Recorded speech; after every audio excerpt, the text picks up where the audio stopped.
하나님의 말씀은 민수기 3장 5절에서 13절의 말씀입니다. 여호와께서 또 모세에게 일러 가라사대 레위 지파로 나와 제사장 아론 앞에 서서 그에게 시종하게 하라. 그들이 회막 앞에서 아론이 직무와 온 회중의 직무를 위하여 회막에서 시무하되 곧 회막의 모든 기구를 수직하며 이스라엘 자손의 직무를 위하여 장막에서 시무할지니 너는 레위인을 아론과 그 아들들에게 주라. 그들은 이스라엘 자손 중에서 아론에게 온전히 돌리운 자니라. 너는 아론과 그 아들들을 세워 제사장 직분을 행하게 하라. weni 가까이 하면 죽임을 당할 것이니라.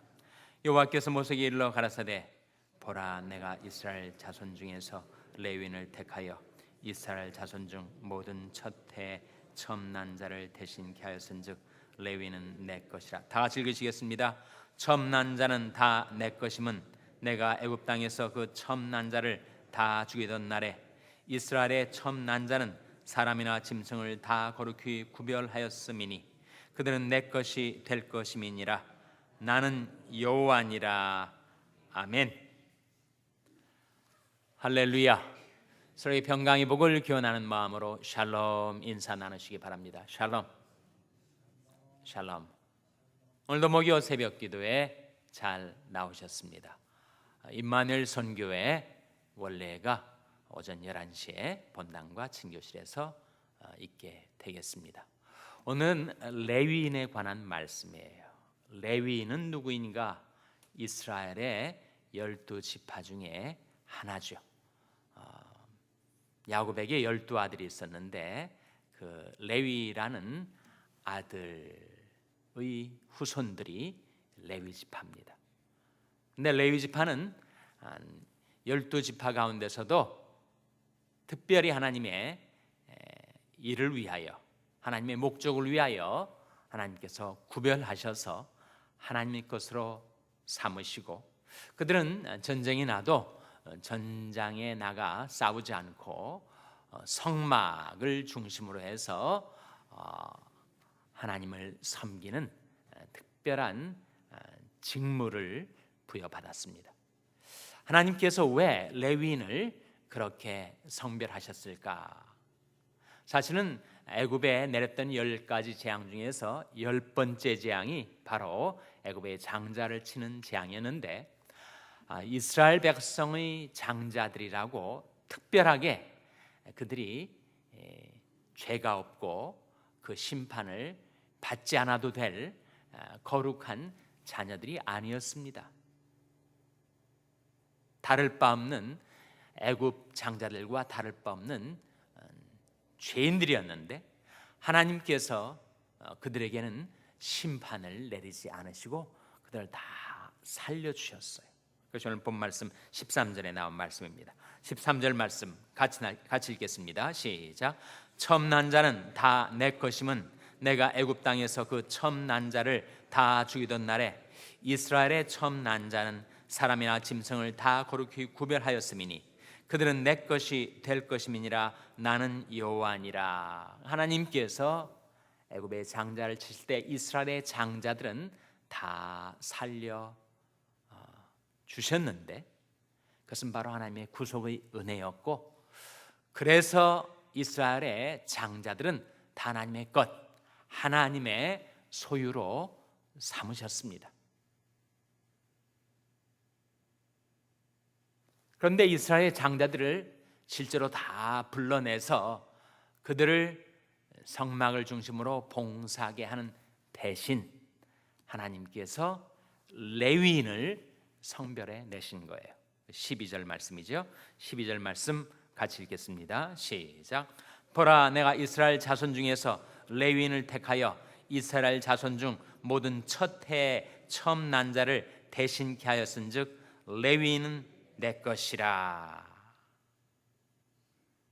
초태생 이스라엘의 장자들이 심판을 면하고 살아나서 하나님의 것이 되었는데 하나님께서 하나님의 일을 위하여 장자들을 쓰는 대신 레위인을 구별하여 택하셨다. 그래서 레위인을 하나님의 것으로 삼으시고서는 그 레위인들을 누구에게 주셨습니까? 누구에게 주셨죠? 아론과 아론의 아들들에게 주라 하는 말씀이 9절에 나옵니다. 9절 말씀 같이 읽겠습니다. 9절 말씀 시작. 너는 레위인을 아론과 그 아들들에게 주라. 그들은 이스라엘 자손 중에서 아론에게 온전히 돌리운 자니라. 레위인을 주라고 하셨어요. 제사장들에게 주라고 하셨습니다. 그리고 레위인들은 이스라엘 자손 중에서 아론에게 온전히 돌리운 자니라. 돌리운 자가 무슨 뜻이에요? 아론의 것으로 삼아 쓸 수 있도록 완전히 헌신케 하였다. 그러니까 이스라엘에 장자들이 있고 레위인들이 있고 제사장들이 있는데, 장자들을 구속의 은혜로 살려주신 하나님께서 장자들 대신에 레위인을 성별에 놓으시고서는 그 레위인들을 제사장에게 주게 하셨습니다. 돌리게 하셨어요. 완전히 레위인들의 인생은 제사장들의 성막 봉사를 위해서 쓰여지도록 헌신케 하셨습니다. 이 구약의 이 질서, 이 사건이 무엇을 뜻하는 것일까? 오늘날 우리들에게는 어떤 의미가 있는 것일까요? 그 질문에 대한 답을 여는 열쇠가 요한복음 17장 6절에 나옵니다. 한번 보시기 바랍니다. 요한복음 17장 6절 말씀 찾아서 예수님의 기도 가운데 나온 말씀인데, 하나님과 예수님과 우리와의 관계를 보여주는 말씀입니다. 신약성경 177면 요한복음 17장 6절 말씀 찾아서 같이 읽겠습니다. 요한복음 17장 6절 말씀 같이 읽겠습니다. 시작. 세상 중에서 내게 주신 사람들에게 내가 아버지 이름을 나타내었나이다. 저희는 아버지 것이었는데 내게 주셨으며 저희는 아버지 말씀을 지켰나이다. 이 말씀 가운데 보면 하나님께서 우리들을 예수님께 주셨다, 그런 말씀이 나오죠.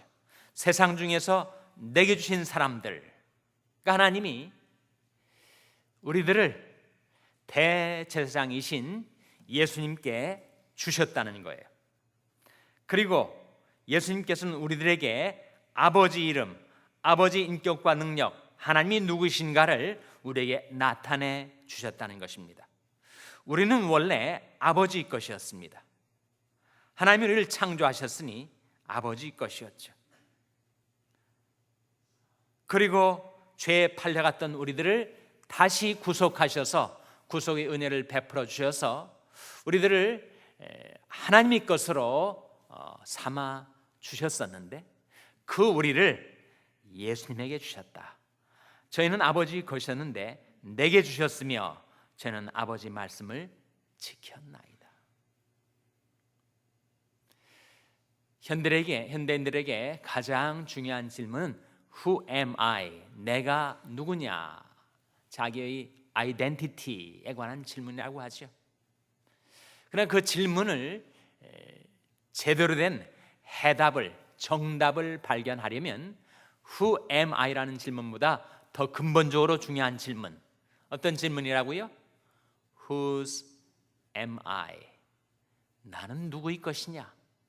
라는 질문을 깨달을 때 내가 누군가를 알 수가 있는데, Whose am I? 나는 누구의 것인가? 나는 누구의 것입니까? 나는 하나님의 것이죠. 그래서 내가 누군가를 알게 되었는데 나는 바로 하나님의 자녀. 그것이 인간이 그토록 찾아왔던 그 질문, 과연 self identity, 나의 정체성, 나는 누구냐? 나는 하나님에게 속한 하나님의 자녀다. 인간이 도달할 수 있는 지고의 존귀, 그것은 바로 하나님의 자녀가 되는 것인데, 하나님의 은혜로 내가 하나님의 자녀 되었음을 깨닫게 된 거죠. 고린도전서 6장 19절 20절 말씀에 너희 몸은 너희가 하나님께로부터 받은 바 너희 가운데 계신 성령의 전인 줄 알지 못하느냐? 너희는 너희 것이 아니라 값으로 산 것이 되었으니 그런즉 너희 몸으로 하나님께 영광을 돌리라. 거기에 너희는 너희 것이 아니다. 값으로 산 것이다. 무슨 값이죠? 무슨 페이먼트를 지불한 겁니까? 그리스도의 십자가의 피값, 그리스도의 생명의 가치, 그것을 지불하고 우리를 구속해 내신 하나님의 것이 되었으니 그런즉 너희 몸으로 하나님께 영광을 돌리라. 다시 한번 그 말씀, 너희 몸은 너희가 하나님께로부터 받은 바 너희 가운데 계신 성령의 전인 줄 알지 못하냐? 너희는 너희 것이 아니라 값으로 산 것이 되었으니 그런즉 너희 몸으로 하나님께 영광을 돌리라. 이것이 바로 로마서 12장 1절의 저 유명한 그러므로 형제들아 내 하나님의 모든 자비하심으로 너희를 권하노니 너희 몸을 하나님이 기뻐하시는 거룩한 산제사로 드리라. 이는 너희 드릴 영적 예배니라 라는 말씀과 연결이 되는, 상통하는 말씀이죠. 이 드리라는 말은 제사 용어입니다. 제사 드릴 때 제물을 바치지 않아요? 그런데 무엇을 내가 하나님께 드리라 하는 말씀입니까? 너의 몸을. 내 몸은 내 것이 아니니까. 그래서 이 핏값으로 사신받은 하나님의 것이 되었으니 하나님의 것을 하나님께로 돌리는 것이 마땅치 아니한가. 근데 사실 내가 가진 것이 결국은 내 몸밖에 없으니 이 하나밖에 없는 귀중한 나의 몸을 어떻게 안심하고 맡길 수가 있는가? 어디다 맡기라는 거예요? 하나님의 모든 자비하심에다가, 하나님의 그 선하심에다가, 하나님의 그 인자하심에다가라면 안심하고 바쳐도 된다. 그러므로 형제들아 내 하나님의 모든 자비하심으로 너희를 권하노니 너희 몸을 하나님이 기뻐하시는 거룩한 산제사로 드리라. 이는 너희들을 영적 예배니라.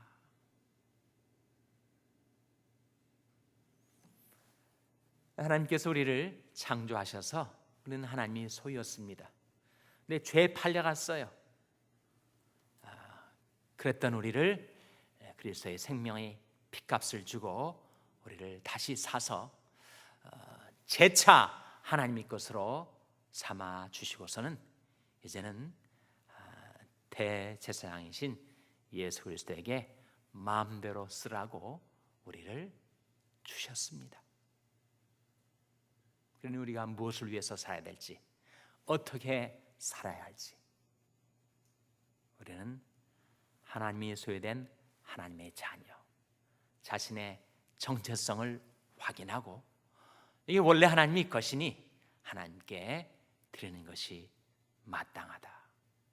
그런데 그 하나님이 자비하심, 선하심, 인자하심에다가라면 걱정하지 말고 안심하고 그것이 나의 최선, 나의 행복, 나의 생명을 위한 일이니 하나님께 자신을 헌신할 수가 있는 거죠. 그렇게 하나님께 헌신해야 하나님 일을 할 수가 있고, 우리가 이제 해야 될 하나님 일은 무엇인가? 사도 바울이 밝혀주고 있습니다. 로마서 15장 16절 말씀 한번 보시기 바랍니다. 로마서 15장 16절 말씀. 로마서 15장 16절 말씀 찾아서 같이 읽겠습니다. 사도 바울이 자신의 필생의 사명을 바로 여기에서 밝히고 있는데, 그것은 결국 영혼을 제물로 하나님 앞에 바치는 일이었습니다. 로마서 15장 16절 말씀 다시 한번 같이 읽겠습니다. 로마서 15장 16절 말씀 시작. 이 은혜는 곧 나로 이방인을 위하여 그리스도 예수의 일꾼이 되어 하나님의 복음의 제사장 직무를 하게 하사 이방인을 제물로 드리는 그것이 성령 안에서 거룩하게 되어 받으심직하게 하려 하심이라. 이 제사 용어들이 나옵니다. 이 은혜는 곧 나로 이방인을 위하여 그리스도 예수의 일꾼이 되어 하나님의 복음의 제사장 직무를 하게 하사. 바울은 자신을 나는 하나님의 복음의 제사장이야. 내 직무는 하나님의 복음의 제사장으로서의 일을 하는 것이다 라고 하는 확실한 인식이 있었습니다. 제사장은 무엇을 하는 자인가? 제사장은 제물을 하나님께 바치는 자인데, 복음의 제사장은 뭘 바치는 거예요?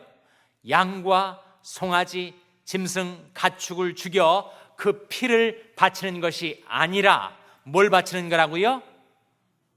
이방인의 영혼을 제물로 드리는 것입니다. 이방인을 제물로 드리는 그것이 하나님의 복음의 제사장의 직무예요.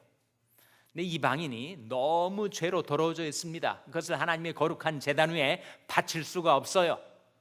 그래서 무엇으로 거룩하게 한다고요?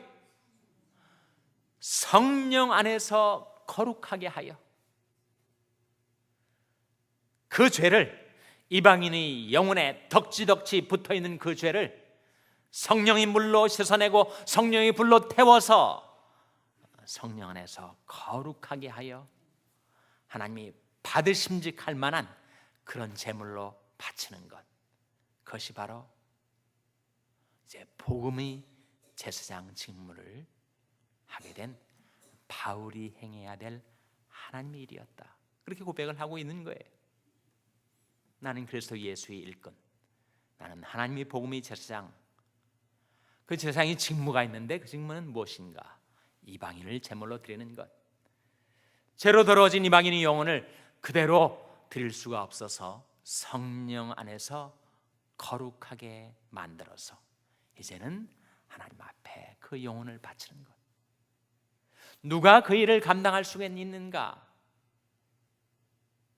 하나님의 복음의 제사장들이. 누가 하나님이 복음의 제사장인가? 오직 너는 택하신 족속이요 왕 같은 제사장들이요. 여러분이 바로 하나님의 복음의 제사장들. 여러분의 직무는 무엇인가? 아직도 믿지 않는 불신 영혼들, 이방인들의 영혼을 하나님 앞에 바치는 것.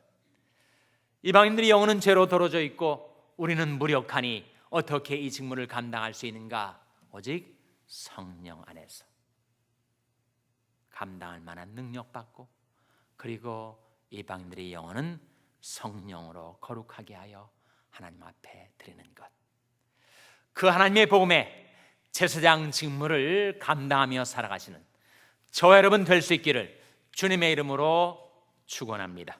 기도하시겠습니다. 오늘 말씀 기억하며 하나님, 제디 하나님의 것을 하나님께 돌려드리며 살게 하여 주시옵소서. 기도하시기 바랍니다. 우리 자녀들을 위해서 기도할 때 하나님, 저희 자녀들이 그래서 예수의 일꾼, 하나님의 복음의 제사장이 되게 하여 주시옵소서. 기도하시기 바랍니다. 병상에 낙한 지체들을 위해서 기도해 주시기 바랍니다. 하나님이 그들과 권능의 손으로 치료해 주시고 소생케 해달라고 기도해 주시기 바랍니다. 우리 샬롬교회를 위해서 기도할 때 하나님, 저희 샬롬교회가 제사장 교회가 되게 하여 주시옵소서. 하나님의 복음의 제사장 직무를 감당하는 교회가 되게 해달라고 기도해 주시기 바랍니다. 여러분의 생업을 위해서 기도하시고 페루의 최갑순 선교사님을 위해서 기도해 주시기를 바랍니다. 교육관 완공을 위해서 기도해 주시기 바랍니다. 하나님, 저희들을 성령으로 충만케 하여 주시옵소서. 이런 제목들 놓고 우리 합심해서 기도하겠습니다.